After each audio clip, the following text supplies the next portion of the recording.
click Resource Types, then click Add Resource Type and enter a name.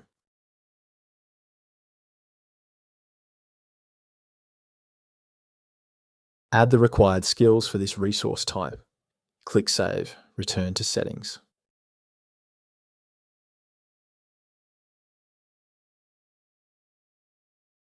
Under User Management, click Resources. Click Add Resource, enter a name, and select a resource type.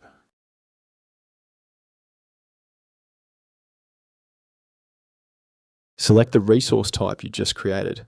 Optionally, set up the hourly cost and sale price.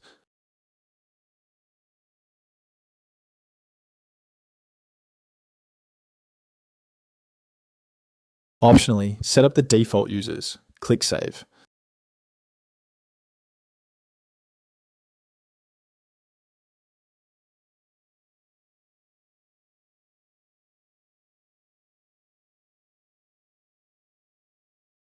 Return to the scheduler. Ensure you are in Resources view.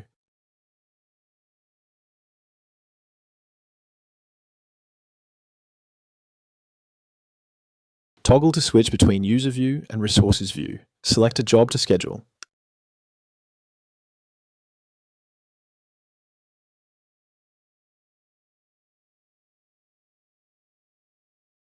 Bind the job against the resource you just created. Click Save.